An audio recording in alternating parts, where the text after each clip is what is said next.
चलिए फिर से ऑनलाइन क्लास में तो वीडियो के द्वारा हम लोग आगे बढ़ेंगे। Chapter 2 forest and wild life. Forest and wild life जो है वह टॉपिक हमारा चल रहा है, फॉरेस्ट एंड वाइल्ड लाइफ, और इस टॉपिक पर हम लोग डिस्कशन करेंगे। क्या तो फॉरेस्ट एंड वाइल्ड लाइफ में वाइल्ड लाइफ प्रोटेक्शन एक्ट हो चुका है। वाइल्ड लाइफ प्रोटेक्शन एक्ट ये कब आया था? 1972 में, और इसके तहत हंटिंग वॉचिंग बैंड है, एनिमल के रिजर्व प्लेसेस बनाने हैं, कई इसमें कदम उठाए गए हैं। इंसेक्ट्स को भी इस दायरे में लाया गया है। इसके अलावा इसी के तहत प्रोजेक्ट टाइगर, इसमें टाइगर की संख्या को बढ़ाने के लिए यह प्रयास किया गया, प्रोजेक्ट तैयार किया गया जो 1973 में आया है। प्रोजेक्ट टाइगर का मिशन है बाघों की बढ़ती संख्या को बढ़ाना, और कारण भी डिस्कशन हो चुका है कि प्रे डिसअपियर हुआ है, हैबिटेट लॉस हुआ है, ह्यूमन पॉपुलेशन बढ़ा है, जिसकी वजह से बाघों की संख्या घटी है। रेकलेसली हंटिंग और पोचिंग भी हुआ है, क्योंकि टाइगर्स के बॉडी का डिमांड है, उसके स्किन का, उसके फ्लैश से, बोन से दवाइयाँ बनती है ट्रेडिशनल, इस वजह से उन्हें मारा जाता था, लेकिन अब प्रोटेक्शन है। इसके अलावा गवर्नमेंट कई इंडेंजर्ड स्पीशीज के लिए प्रोटेक्शन की हुई है। फिर हमने कल डिस्कस किया था types of forest, types of forest पर भी कल डिस्कशन हुआ था, नोट्स आप बना चुके होंगे। टाइप्स ऑफ फॉरेस्ट, और उसमें पहला आपका था रिजर्व्ड, दूसरा था protected,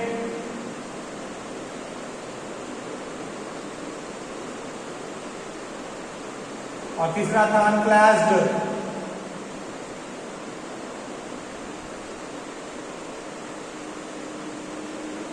अनक्लास्ड forest, अनक्लास्ड forest, protected, reserve, अनक्लास्ड forest, यह कल डिस्कशन हुआ था, तो उसी पर हम लोग डिस्कस कर रहे हैं। Reserve forest, protected forest, अनक्लास्ड forest. तो रिजर्व फॉरेस्ट वो होता है इसमें गवर्नमेंट कंट्रोल है, और यहाँ ह्यूमन एक्टिविटी जो है वो अलाउ नहीं होती है। ठीक है, ह्यूमन एक्टिविटी अलाउ नहीं होती है। जबकि प्रोटेक्टेड फॉरेस्ट की बात करें तो यहाँ ह्यूमन एक्टिविटी अलाउड है, और यह 1/3 एरिया कवर करता है, यह मोर देन 1/2 एरिया कवर करता है, और ये भी 1/3 एरिया कवर करता है। अनक्लास्ड फॉरेस्ट जो है वो प्राइवेटली कंट्रोल भी होता है। गुजरात और नॉर्थ ईस्टर्न स्टेट के भागों में अनक्लास्ड फॉरेस्ट पाया जाता है। अब बात करेंगे रिजर्व्ड प्लस प्रोटेक्टेड, इन दोनों फॉरेस्ट को मिला दे तो यह कंबाइन कहलाता है permanent forest. Permanent forest, reserve और प्रोटेक्टेड को मिस कर दे तो यह परमानेंट फॉरेस्ट कहलाता है। और इस परमानेंट फॉरेस्ट में जो है इसका उद्देश्य है यहाँ पर टिम्बर प्रोडक्शन करना, प्रोडक्टिव रीजन से बना है, और इसी में रिजर्व और प्रोटेक्टेड फॉरेस्ट में ही 75% एरिया जो है वो केवल हमारे भारत के राज्य मध्य प्रदेश का है। एमपी का 75% परमानेंट फॉरेस्ट में हिस्सा है, यानी परमानेंट फॉरेस्ट का 75% कवर करता है one state, that is MP, Madhya Pradesh. हमारा टॉपिक है कम्युनिटी एंड कंजर्वेशन, जो आज का टॉपिक है। कम्युनिटी बेसिस पर क्या क्या कंजर्व किया गया, क्या कम्युनिटी कंजर्वेशन है, तो कई टॉपिक इससे जुड़े हुए हैं। कम्युनिटी एंड कंजर्वेशन, कम्युनिटी और कंजर्वेशन से जुड़े हुए टॉपिक्स।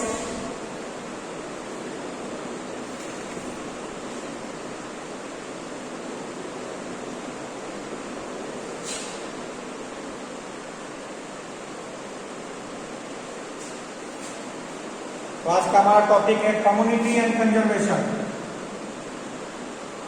कम्युनिटी एंड कंजर्वेशन, तो आपके बुक में कुछ कम्युनिटी प्रोग्राम्स दिए हुए हैं, इनिशिएटिव दिए हुए हैं जिससे कंजर्वेशन हुआ है। जैसे पहला, राजस्थान में ही दो घटनाएं, तीन, एक राजस्थान का सिस्का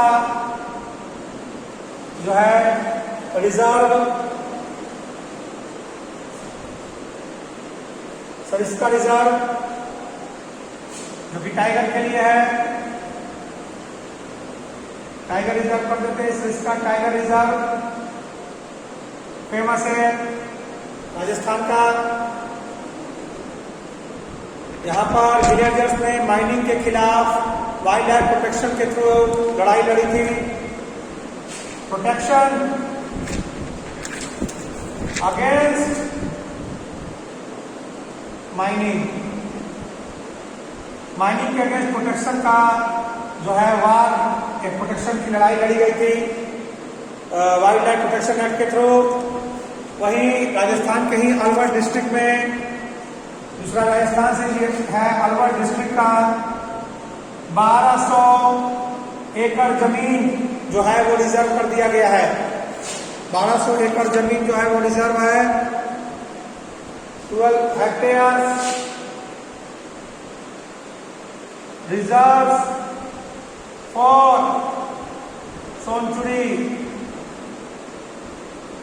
इसका नाम है भैरव देव डाका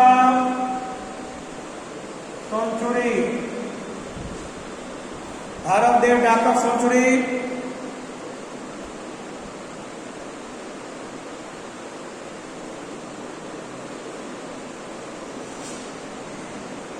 भैरव देव डाका सोनचुरी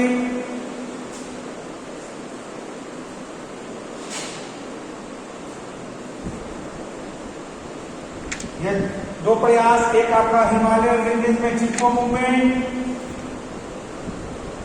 हिमालयन रेंजेस में पेड़ों को बचाने के लिए चिपको मूवमेंट जो काफी फेमस है और सुंदरलाल बहुगुणा का नाम लिया जाता है। चिपको मूवमेंट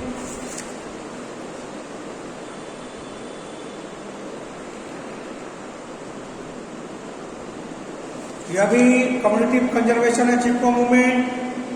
इसके अलावा बीज बचाओ आंदोलन इन टेहरी और नवदान्या। चौथा है बीज बचाओ,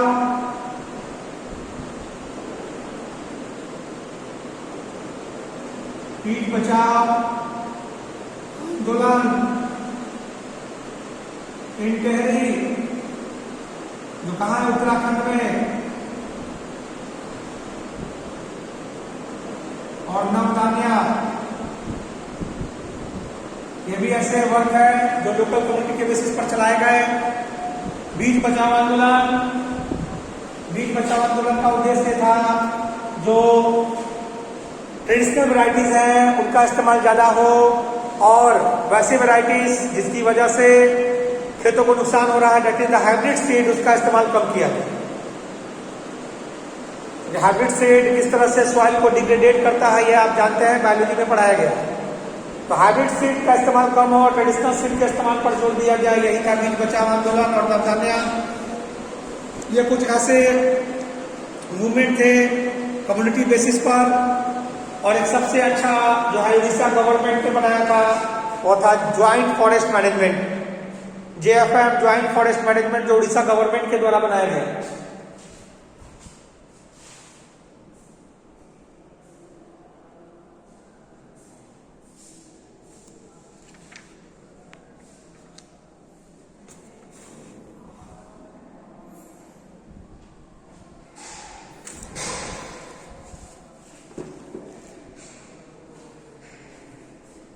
अब एक उड़ीसा गवर्नमेंट का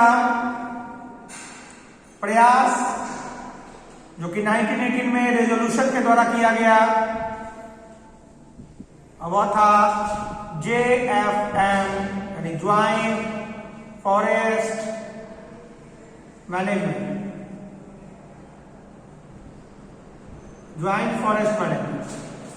और 1988 में एक प्रस्ताव पारित किया गया ज्वाइंट फॉरेस्ट मैनेजमेंट का बाय उड़ीसा गवर्नमेंट, जिसके तहत लोकल कम्युनिटीज के हेल्प से फॉरेस्ट का प्रोटेक्शन होगा, डिग्रेडेशन को कंट्रोल किया जाएगा, बदले में लोकल कम्युनिटीज को फॉरेस्ट प्रोडक्ट को यूज करने का राइट दिया जाएगा। जो लोकल कम्युनिटीज होगी वो फॉरेस्ट प्रोडक्ट को यूज कर सकती है और उन्हें फॉरेस्ट कंजर्वेशन के लिए हेल्प करना होगा गवर्नमेंट का। ये बहुत ही अच्छा प्रयास था सरकार का, क्योंकि लोकल कम्युनिटीज फॉरेस्ट का प्रोटेक्शन करते हैं। ये सदियों से परंपरा चली आ रही है। सेक्रेड ग्रुप्स के द्वारा फॉरेस्ट का प्रोटेक्शन ट्राइब कम्युनिटीज ने किया है। आज भी एशियन कल्चर प्रिजर्व्ड है। पेड़ों की पूजा हमारी परंपराओं में होती है। आपके बुक में कई ऐसे पेड़ों की चर्चा की गई है कि आदिवासी समाज उन पेड़ों को पूजता है। जैसे बिहार की बात करें, टैमरिंड एंड मैंगो यानी इमली और आम की पूजा जो है वो होती है यहाँ के आदिवासियों के द्वारा। और कॉमनली देखा जाए तो आम की पूजा ऐसे भी होती है, कई पेड़ों की पूजा हम लोग करते हैं। तो सेक्रेड ग्रुप्स, आदिवासी समाज प्रकृति के हर वस्तु की पूजा करता है, आराधना करता है, क्योंकि वो मानता है कि इस प्रकृति ने उन चीजों को दिया है तो उन चीजों की आराधना होनी चाहिए, उन चीजों को वर्शिप किया जाना चाहिए। इसलिए आदिवासी समाज सदियों से जंगलों की सुरक्षा करता आया है। इसलिए सरकार ने आदिवासियों को, जंगल बनाने वाले लोकल कम्युनिटीज को मौका दिया है कि उनके वो भी जंगल के प्रोटेक्शन में गवर्नमेंट की मदद करें, फॉरेस्ट गार्ड की हेल्प करें।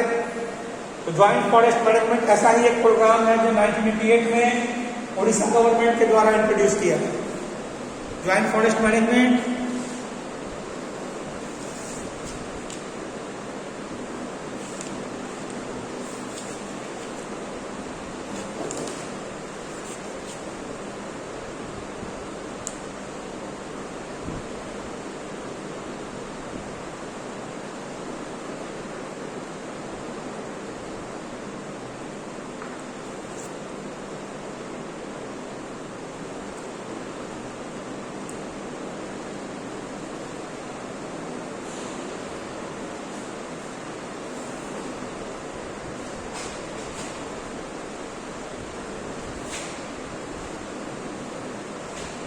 कुछ कस्टम्स है जिसके द्वारा आदिवासियों की क्या जो है, ठीक है,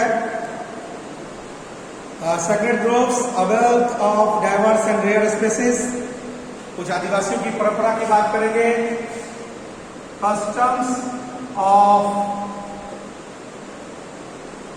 वर्शिप द ट्रीज बाय आदिवासी।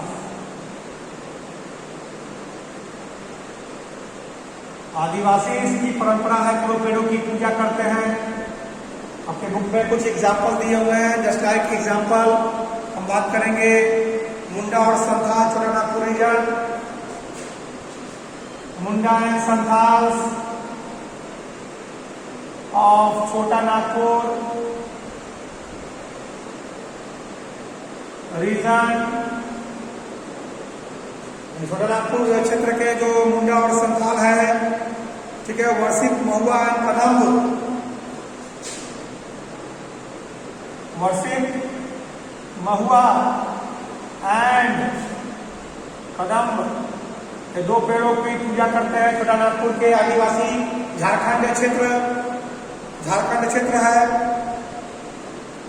वहीं हम बात करें बिहार की तो the tribals of Odisha and Bihar, tribals of Odisha and Bihar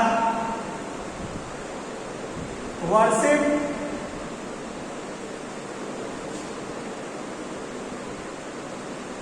SHIP, worship mango and tamarind, इमली और आम की पूजा। कॉमनली वैसे कॉमनली बात की जाए तो जनरल लोग भी आम की पूजा करते ही हैं, महुआ की पूजा होती ही है, तो इमली और आम की पूजा की जाती है ड्यूरिंग वेडिंग्स।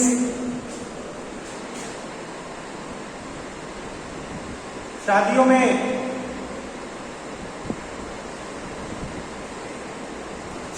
पूजा की जाती है। वहीं पीपल और बनियान ट्री को सेक्रेड माना जाता है भारत में। पीपल एंड बनियान ट्री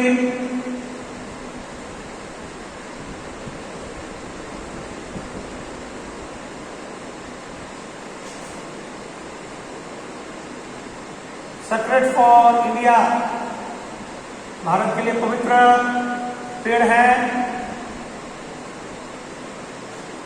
पवित्र पेड़ माने जाते हैं भारत के लिए। और इसके अलावा बिश्नोई गांव की चर्चा है राजस्थान की, जो कि नीलगाय को, चिंकारा को जो है इंटीग्रल पार्ट मानते हैं। नीलगाय और चिंकारा को इंटीग्रल पार्ट मानते हैं।